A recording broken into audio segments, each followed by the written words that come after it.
危ない。崩れ落ちたレンガ。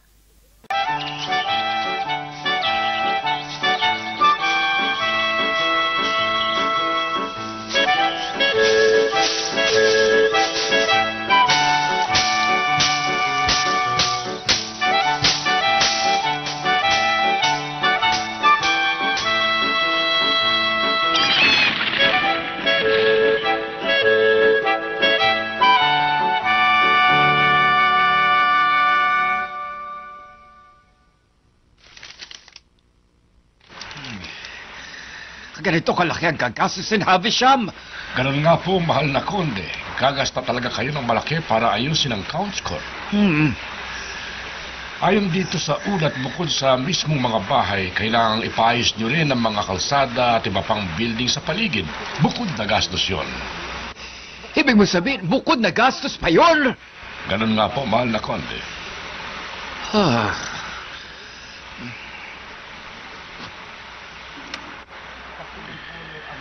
Kapuri-puri ang inyong naging desisyon, mahal na konde. At labis ninyong pinasaya ang mga taong bayan. Kaya lang naman nangyayari ang lahat ng pagbabagong ito ay dahil sa kagustuhan ng aking apong si Sedi. Gusto kong malaman yun ang lahat ng naninirahan sa Count's Court. Opo, mahal na konde. Jefferson, Ho? tawagin mo si Sedi. Nagpunta po sa Count's Court si Master Sedi. Ano? Na naman?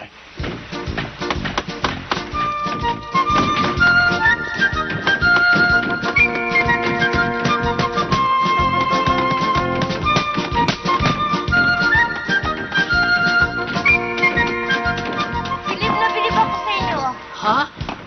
Saan naman? Ang sisipag ninyo lahat eh. Kasi kailangan eh. Yung tatay ko kasi nagkaan eh. Kaya yung pwede, yun lang ang tumutulong. Halika, dalhin na natin to. Para sa ba ito? Para sa pagpapagawa ng bahay namin. Ba't ikaw hindi ka muna magpahinga, Teddy? Ano, sarap-sarap ng ginagawa ko eh. Baka nakakalimutan mo, isang aristokrat to. Hindi na ba eh. Nung nasa New York ako, ginagawa ko rin ito. Sa New York, ginagawa mo rin ito, ha?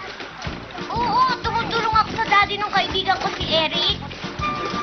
Kakapagtaka ka naman, Master Cedric. Eh, hindi pa naman ako Master Cedric yan eh.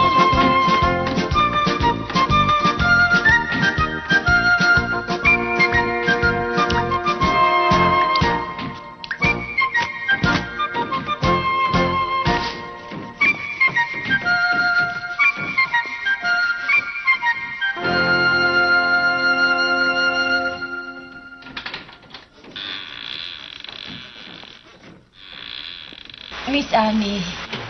Bakit, Lucille? Wala naman. Parang hindi lang ako makapaniwala sa pangyayaring ito. Parang panaginip lang. Hindi pa naginip. Katotohanan. Oo nga.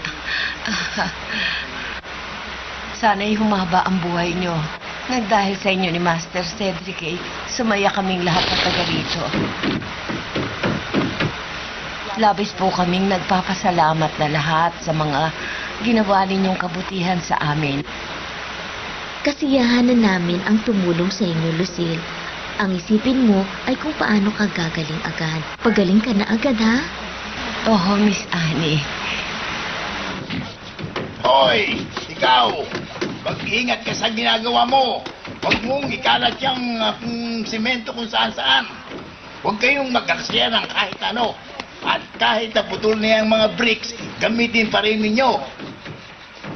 Walang sariling bahay na ninyo yung ginagawa hindi pa kayo marunong gumamit ng bricks.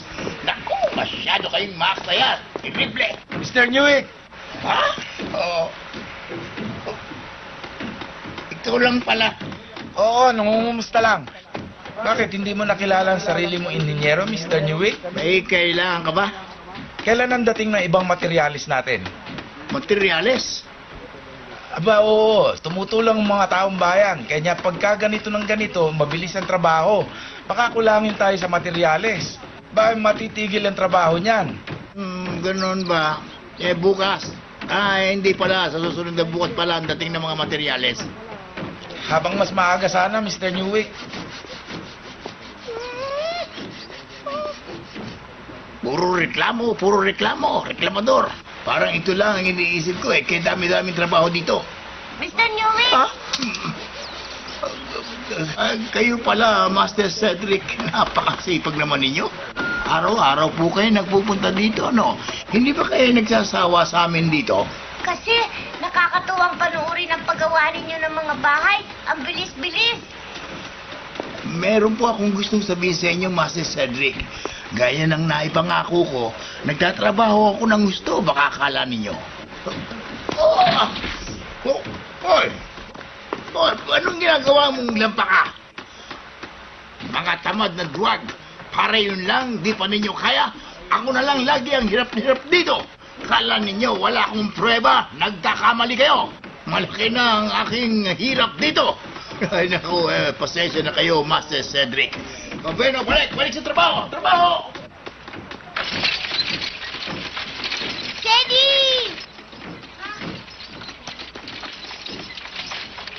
Ho! Ho! Ho! Mr. Havisham, ba't po kayo nandito, ha? Naparito ako para obserbahan ang iyong proyekto. Mukhang maayos naman ang takbo, ano? Kuya, nagdala ako ng merienda. Ayan, galing! Master Cedric, magpahinga muna kayo. Merienda muna kayo. Okay! Oy, mga kasama! Kayong lahat, merienda na! Dito na ang merienda!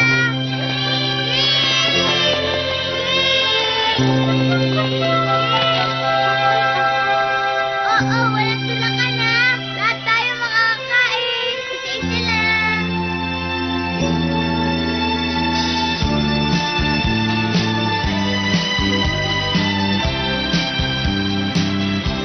Hindi pa rin ako makapaniwala. Ang hirap maniwalang maipapagawa ang Count's Court. Pero ito, Mr. Havisham. Nangyayari naman. At lahat ng ito'y dahil kay Master Cedric. Napalambot ni Master Cedric ang puso ng mahal na konde. Oo, pero parang hindi alam ito ni Master Cedric. Oo nga, sa tingin niya napakabait ng mahal na konde at matulungin. Naniniwala siya na tutulungan ng mahal na konde ang sino mang nangangailangan. Miss Annie, kapag nakikita ko si Master Cedric, ang naiisip ko si Captain James. Kamukhang kamukha ng bata si Captain James. fb.com/Olamat-Nathambihira.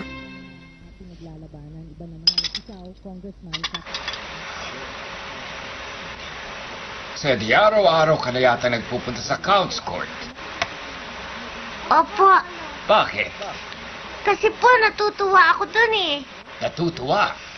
Kasi po, may naitatay yung mga bahay sa mga lugar na dati namang bakante. Yung mga kinakarga kong bricks, bigla na lang nagiging bahay. Nakakatuwa, di po ba, Lolo? Nakakatuwa nga. At tumutulong ka kamos at mga taga roon? Lahat po ng mga bata sa Count's Court tumutulong. Yung iba nga, maliit pa nga sa akin eh. Kaya siyempre, kailangan tumulong din ako. Lolo, kung nandun lang kayo, gugustuhin din yung tumulong.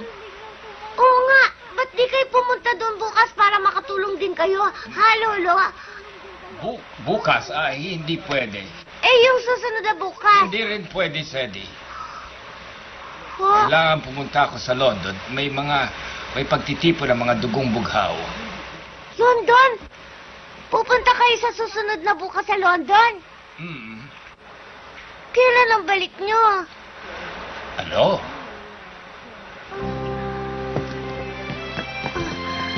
Lolo, kailan kayo babalik galing sa London?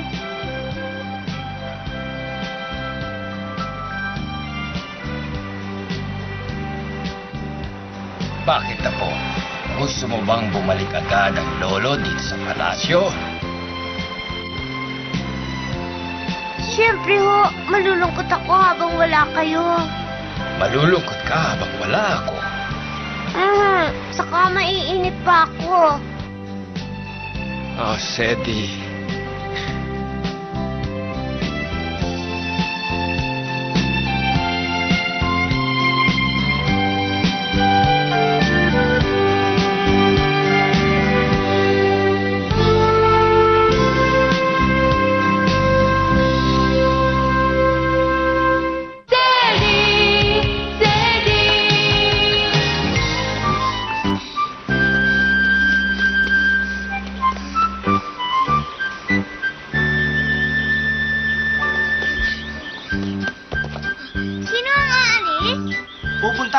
konde sa London.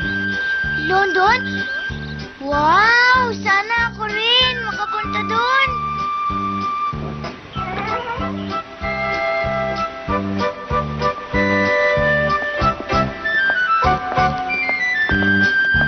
Ha? Ang kuya ko? Colin! Kuya! Pupunta ka rin ba sa London? Hindi. Kay Lolo ang paborito. Dito lang ako sa bahay. Ay, salamat. Buti na lang. Oh, eto na po, Lolo. Salamat na po.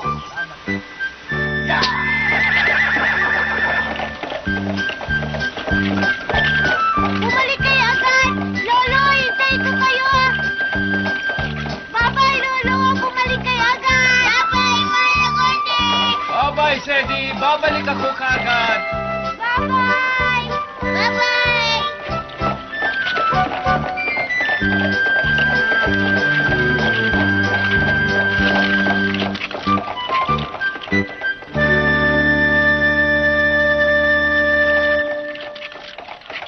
HD encode by Carlolo 16.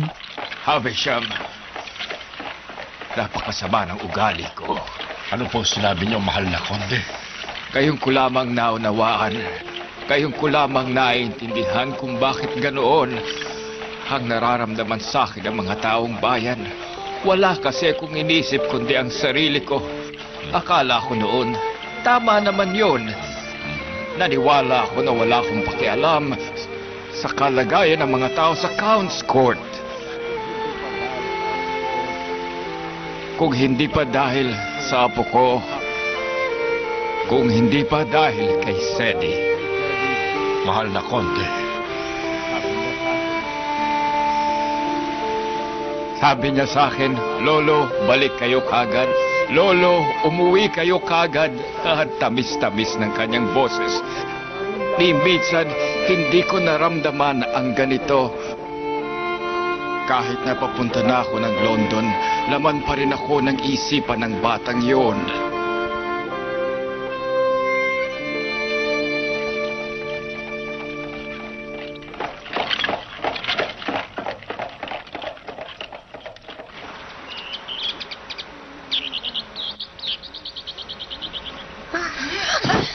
Ay, huwag ka maingay. Narinig nila tayo.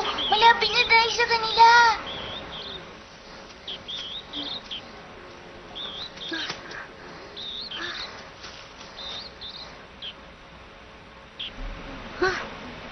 Ayun! Ayun saan? Ayun! Halika, puntahan natin. Ay, sir.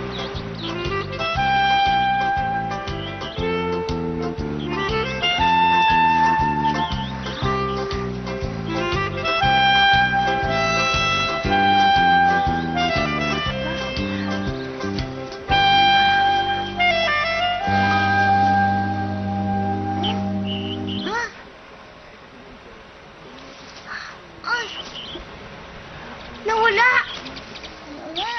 Ay, ayun! Ayun siya! Dali! Dali! Ako wala na naman! Dali! Ako! Huli natin! Ako! Ayun na siya! Ako! Dali! Dali! Ako! Dali! Dali! Ay, inyo! Dali! Ayun! Ayun na! Dali! Colin! Dali! Dali! Ako! Kuya! Dali! Ako! Dali! Colin! Colin! Ako! Dali! Sedi? Colin! Mami! Anong ginagawa ninyong dalawa? Pupunta ako sa Count's Court. Baka gusto niyong sumama. Totoo naman, tita. Mahuli pa sana namin yung kuneho kung naghintay pa kami ng kaunti. Talaga? Sayang pala. Sedi kasi, ang ingay-ingay tsaka ang gulo-gulo. Ano, hindi yata. Anong hindi? Maingay ka naman talaga eh. Tuwing dadakmain ko na lang yung rabbit, bigla ka nag-iingay. Kasalanan ko ba kung mas mabilis ako kaysa sa'yo? Sa susunod na may makita akong kuneho, di ko na sasabihin sa'yo.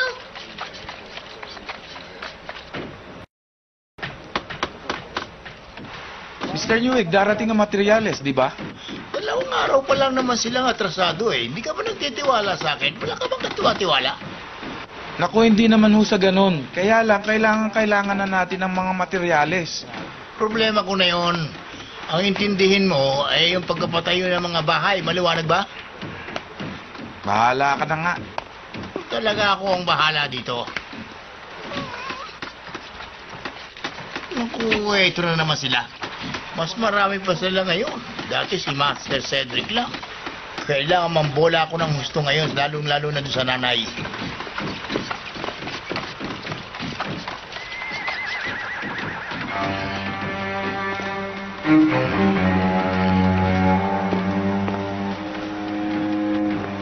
Hoy, haring ko!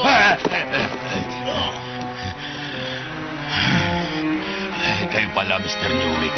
Ano ang kailangan nyo? Nagiging nervyoso ka yata ngayon. Ako, bakit naman ako magiging nervyoso? Para saan ang ribbon na yan? Palatandaan, ano? Pinagbili ko ang kalahati ng mga kahoy at binulsa ko ang pera. Salbahe ka rin naman eh. Huwag mo ipagsasabihan kahit kanino. Magkakampi tayo.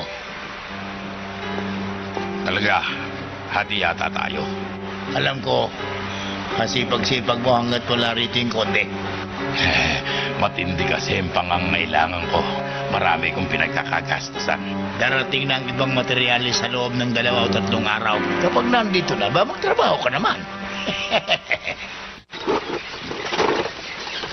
Alam mo, Sedi, masayang-masaya ako sa pagtulong kong kani-kanino. Pero ako, palagay ko, wala akong silbi. Anong wala kang silbi? Ibig ko sabihin, kasi parang wala akong nagagawa eh. Eh, ano?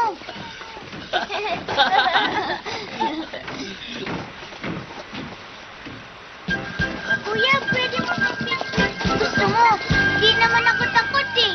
Bilis pa! Bilis pa! Bilis pa, kuya! Bilis pa!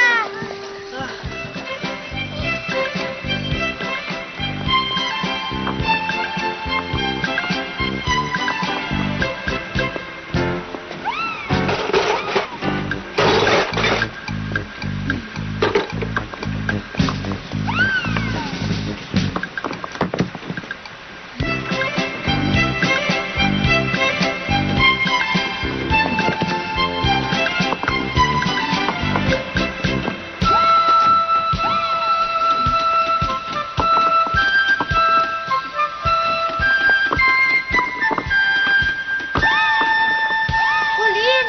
Ano yun? Ano yung ginagawa mo? Tumutulong ako. Hindi ka na pala nagkakarga ng fritz eh. Anong klaseng tulong yan? Sorry, may ginagawa ako dito eh. Mamaya ko na lang kayo tutulungan. Ha, kuya, mamaya na lang. Naku, huwag mo kami ipilit. Oo nga, ayos lang naman kami dito eh. Basta't magtrabaho ka na dyan hanggang makatapos ka. Kaya ha?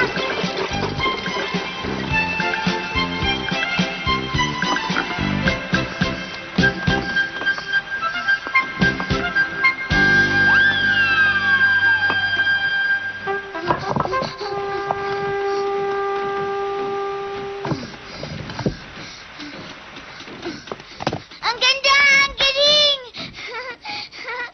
Yay! Ang yan! Nagawa ko! Nakakatuwa nga tumulong sa paggawa ng bahay. Pero mas nakakatuwa ito. Dapat ituro ko to sa kuya ko. Sigurado ako matutuwa siya.